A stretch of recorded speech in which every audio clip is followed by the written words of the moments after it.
Hello and welcome to another episode on my YouTube channel Coinring Factory Saar. My name is Marcel Bernardi, I'm the coinring crafter behind this brand.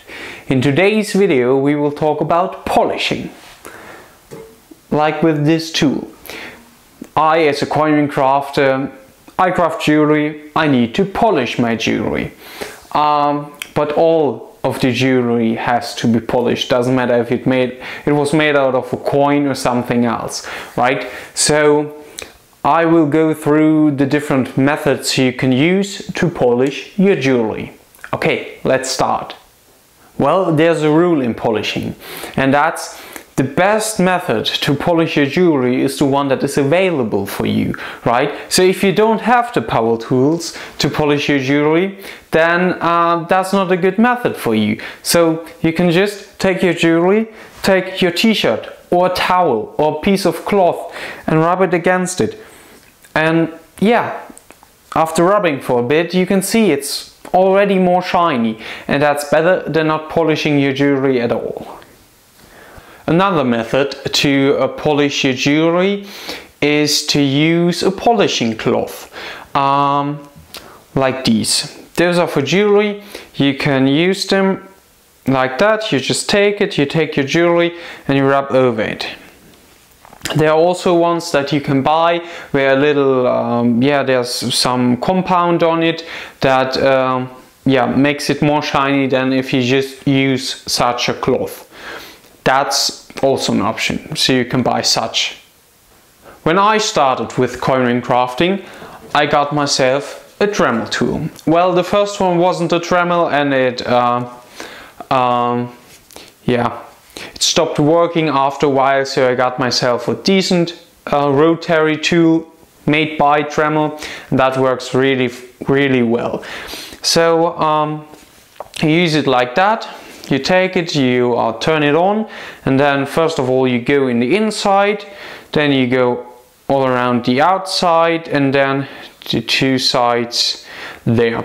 That works fine, but it also makes the ring go really hot really fast. So the rings can burn your finger. So what you want to do is you want to wear cloths. And when it's too hot, you just need to stop and wait a bit, right? It's a good tool for the beginning. It's important to use a good polishing compound that makes your work a lot more easier. We will talk about compounds in a bit. And yeah, this is definitely a good start when you are making your own jewelry as your first power tool. Then after I got my Rotary tool I had it for 3 or 4 years working with it. I was never really happy with the end result. It took a lot of time and it was never really shiny like I like my jewelry. So I got myself this beautiful station, and it got two different wheels, so you can put on there two different compounds to polish your jewelry. Okay, let's have a closer look. The tool is actually quite simple. You got a motor, and the motor turns those two rods. And since the rods are spikes, you can put onto those wheels. And this is the on and off switch, and here you can decide how many rounds per minute the wheels should spin. I also got myself this little enclosure for it, so the polishing paste won't fly everywhere. This is definitely you should consider buying such a thing. This part gets pretty dirty. So, okay, how do you work with such station? First of all, you need to put on the wheels. You can screw them on, right? So here's a thread. So you get a wheel when they are new. Yeah, you put it on and then you thread it onto there, and at some point it's fixed onto there, and then it works fine. Okay, so next step is you take some polishing compound. I got two different one, a brown one which has a lower grit, so it takes off more material if you like. This is a brown one, and I have a higher grit which makes the jewelry more shiny. How do you put on the polishing paste, you might ask? Well, you turn on the power, the wheel starts spinning, and then you hold the polishing compound against the wheel. Just a bit, you can see the color changing there, and then it's on. Then you do it on both sides, and then you turn it off and let it cool down for a bit, because polishing compound goes onto the wheels by friction. So it starts melting, then it gets onto the wheel, and you have to let it cool down so it works properly, and all of the polishing compound won't go onto your ring, which makes kind of a mess. Okay, and then what you do after letting it cool down, you take your jewelry, turn it on, hold against it. Of course, you have to be careful that you don't get in there. Yeah. First the rougher grit, then the more shiny grit. The wheels are turning really fast, so the ring will start heating up. If it's hot, you just stop. You don't want to burn your fingers. Your fingers are really important to you. What I did, got myself some decent leather gloves. They work a lot better than the ones I had before, but still, you can still feel the heat.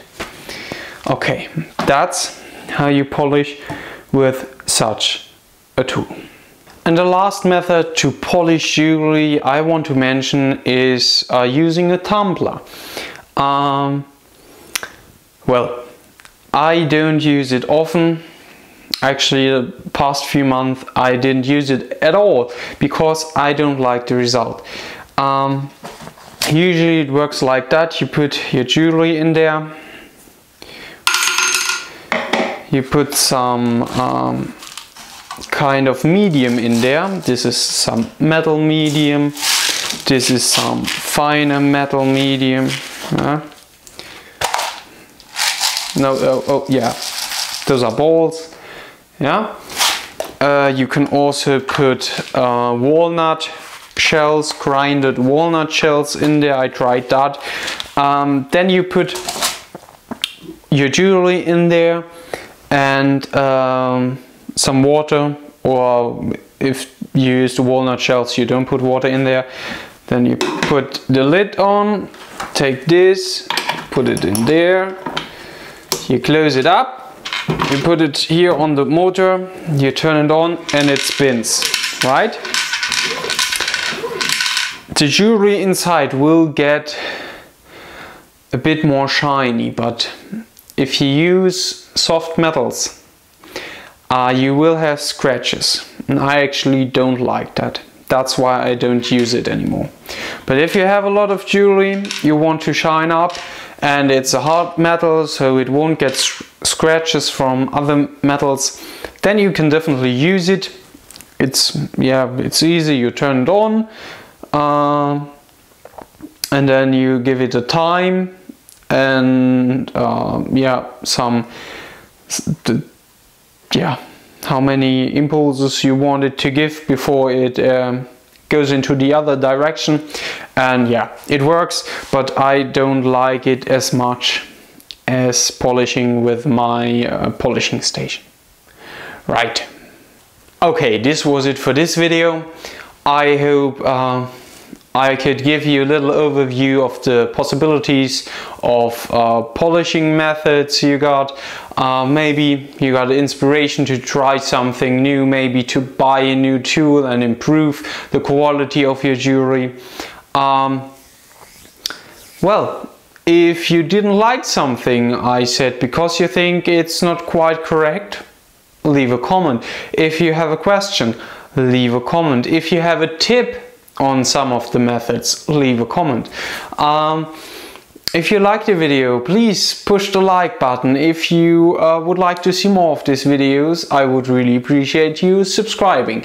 And yeah, I would say have a wonderful day, and I see you in the next video. Okay, bye!